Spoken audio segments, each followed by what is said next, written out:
Ndugu zangu katika Kristo, watazamaji wa Catholic Motion Online TV, karibuni katika tafakari ya neno la Mungu. Leo tunapoadhimisha Dominika ya 4 ya kipindi cha Kwaresma, mwaka A wa Kanisa. Dominika ya 4 ya kipindi cha Kwaresma hujulikana au hutambulika kama Dominika ya furaha, Laetare Sunday. Tumefika sasa zaidi ya nusu ya kipindi cha Kwaresma, na leo Mama Kanisa kupitia liturujia ya neno anatualika tufurahi. Kwa nini tufurahi? Tufurahi kwa sababu tumekaribia kuadhimisha fumbo kuu la Pasaka, yaani mateso, kifo na ufufuko wa Bwana wetu Yesu Kristo. Ndio maana hata wimbo wa mwanzo kwa maneno ya nabii Isaya unatupa mwaliko wa furaha kwamba furahi e Yerusalemu, na mkusanyike ninyi nyote mpendao. Furahini kwa furaha ninyi nyote mliokuwa na huzuni, mpate kushangilia na kushibishwa kwa utamu wa faraja zake. Rejea kitabu cha nabii Isaya sura ya 66 aya ya 10 hadi ya 11.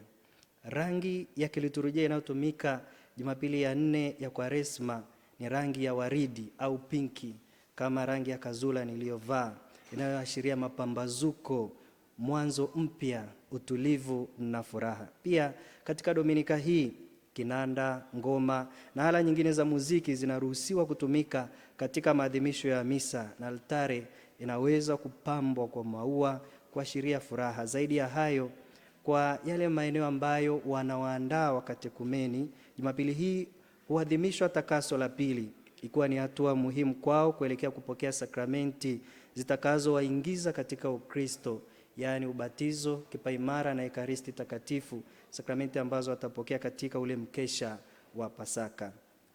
Wapendwa watazamaji wa Catholic Motion Online TV, masomo ya Dominika ya leo yanatualika tufurahi kwa kumpokea Yesu Kristo aliye nuru ya ulimwengu, ili atutoe katika giza la dhambi, ili atuponye upofu wa kiroho, tuwe na macho ya kiroho, tuweze kuona mambo kama Mungu aonavyo, na hapo tutakuwa na furaha ya kweli katika maisha yetu. Somo la kwanza kutoka kitabu cha kwanza cha Samueli sura ya 16 linaeleza habari za Daudi kuchaguliwa kuwa mfalme wa Israeli baada ya Mungu kumkataa Sauli aliyekuwa mfalme wao. Mungu alimtuma nabii Samueli kwenda Bethlehemu nyumbani kwa Yese ili ampake mafuta mmoja wa wana wa Yese awe mfalme wa Israeli. Kwa kuzingatia vigezo vya kifamilia, vigezo vya kibinadamu, Yese aliwapitisha wanawe 7 mbele ya Samueli, lakini Mungu hakuwachagua. Mwishoni, Daudi aliyekuwa mdogo na mchungaji wa kondoo ndiye aliyeteuliwa na Bwana. Samueli akampaka mafuta akawa mfalme wa Israeli. Familia ya Yese, ndugu zangu, hawakujua kwamba walipomwambia Daudi akachunge kondoo, walimpeleka seminari akajiandae kuwa mchungaji mkuu wa Israeli. Hawakujua kwamba wanamwandaa kuja kuleta furaha kati ya watu kwa kuwa kiongozi na hata kufanya mambo mema mengi, kama kutunga zaburi, kama alivyotunga hata zaburi ile ya 23, Bwana ndiye mchungaji wangu, sitapungukiwa na kitu. Anakiri kwa ujasiri kabisa, kwa nguvu kabisa, Bwana ndiye kila kitu kwake, Bwana ndiye mchungaji kwake, hatapungukiwa na kitu chochote, kama tulivyoimba katika wimbo wa katikati katika liturujia ya neno.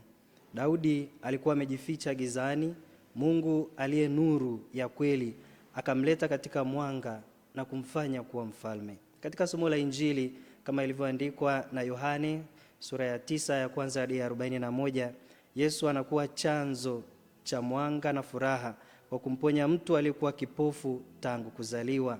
Yesu aliye nuru ya ulimwengu anatumia vitu dhaifu kabisa, udongo na mate, ili kupata tope alilotumia kumponya kipofu. Muujiza huu ulileta mtafaruku kati ya Mafarisayo ambao hawakumwamini Yesu kuwa mwana wa Mungu, na hivi wakajaribu kuficha ukweli huo bila mafanikio. Mwishoni, Yesu anamponya pia upofu wa kiroho yule mtu, anakuwa na macho ya kiroho, anamuona mwana wa Mungu, anamwamini na hata anamsujudia. Ndugu zangu katika Kristo, neno la Mungu leo linapotualika tufurahi kwa kumpokea Yesu Kristo aliye nuru ya ulimwengu, ili atuponye upofu wetu wa kiroho, na kutuwezesha kuona mambo jinsi Mungu aonavyo katika maisha yetu. Ninapenda tujifunze na tujikumbushe mambo matano yafuatayo. Jambo la kwanza, Mungu huangalia moyo na si mambo ya nje kama binadamu aangaliavyo. Yese na nabii Samueli walitegemea mfalme atakuwa ni mwana wa Yese, labda ule mkubwa, mwenye mamlaka, mwenye nguvu. Lakini Mungu alimchagua Daudi aliyekuwa mdogo na mchungaji wa kondoo. Kumbe Mungu aonavyo sio kama sisi tuonavyo. Mungu huangalia moyo na sio muonekano. Ndio maana Mungu kupitia kinywa cha nabii Yeremia anasema, mimi Bwana na uchunguza moyo, hata kumpa kila mtu kiasi cha njia zake, kiasi cha matunda ya matendo yake. Rejea kitabu cha nabii Yeremia sura 17 aya ya 10. Ni mara ngapi basi mimi na wewe tumewahukumu watu vibaya kwa muonekano wao tu? Na je, huwa tunasali kuomba neema ya kuona kama Mungu aonavyo? Je, tuna macho ya kiroho? Wazazi na walezi, tunapoangalia watoto wetu, tunapoangalia pia watoto wa wenzetu, tunaona nini? Na lazima tufahamu kwamba kuna utofauti kati ya namna mtoto alivyolelewa na kwa nini alizaliwa. Daudi alilelewa kama mchunga kondoo, lakini alizaliwa kuwa mfalme. Yese hakuona ufalme kwa mwanae Daudi, ila Mungu aliona anafaa. Tuombe neema ya kuwa na macho ya kiroho, tuone mambo kama Yesu anavyotaka tuyaone katika maisha yetu. Jambo la pili, tunaalikwa kuomba kukua kiimani. Kukua kiimani. Imani ya huyu mtu aliyezaliwa kipofu na akaponywa na Yesu ilikuwa hatua kwa hatua. Kwanza alimfahamu Yesu kwa jina lake. Alipoulizwa nani amekuponya, alisema ni mtu yule aitwaye Yesu. Baadaye akamtambua Yesu kuwa nabii, na mwishoni Yesu akajifunua kwake kuwa yeye ni mwana wa Mungu na akasadiki. Ndugu zangu, imani ni fadhila ya kimungu. Mungu mwenyewe ndiye hutujalia paji la imani.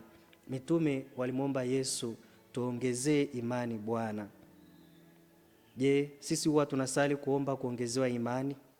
Ni wito kwetu tuombe kukua kiimani na tujitahidi kuishi maisha ya sala, kusoma na kutafakari neno la Mungu, kupokea sakramenti na kuishi amri kuu ya mapendo kwa Mungu na kwa jirani, na hivi imani yetu itakuwa na kuimarika. Jambo la tatu, ndugu zangu, tunaalikwa tuwe tayari daima kutetea ukweli. Mafarisayo hawakuwa tayari kupokea na kukubali ukweli kwamba yule kipofu aliponywa na Yesu, na walijaribu kumshawishi aukane ukweli huo. Lakini yeye kwa ujasiri alibaki kutetea ukweli huo kwamba aliyemponya ni Yesu. Katika ulimwengu wa leo, uongo unapendwa kuliko ukweli. Watu wengi wanaogopa kusema na kutetea ukweli, hata ukweli wa kiimani. Tukumbuke kuwa ukweli ni wa milele, lakini uongo ni wa kitambo tu. Rejea kitabu cha Mithali sura 12 aya 19. Na lazima tukumbuke pia kwamba kila tunachosema lazima kiwe cha ukweli, lakini sio kila ukweli usemwa. Tumwige huyu kipofu aliyeponywa na Yesu kwa kutetea ukweli hata ikitubidi kutoa sadaka kubwa. Jambo la 4, ndugu zangu, tunakumbushwa kuwa wanyenyekevu na tusidharau yale tunayoyaona kuwa ni dhaifu, yale ambayo tunayaona kuwa ni manyonge katika maisha yetu. Yesu alitumia tope la mate pamoja na maji ya bwawa la Siloamu kumponya yule kipofu. Vitu dhaifu kabisa, lakini vimetumika kutenda makuu ya Mwenyezi Mungu. Nakumbuka habari ya mwanajeshi mmoja ambaye alikuwa anaeleza namna Mungu alivyomwokoa katika kifo alipokuwa vitani. Basi walipovamiwa na maadui zao wakashindwa, wao ikabidi wakimbilie kwenye mahandaki, kwenye mashimo. Yeye alipotumbukia kule shimoni akaanza kusali, akaanza kuomba, Mungu naomba uniokoe. Basi aliponyanyua macho yake juu namna hii, akaona buibui anaweka ule utando wake juu ya lile shimo, anaweka utando. Akabaki anasikitika tu, Mungu ananiokoa namna gani hapa?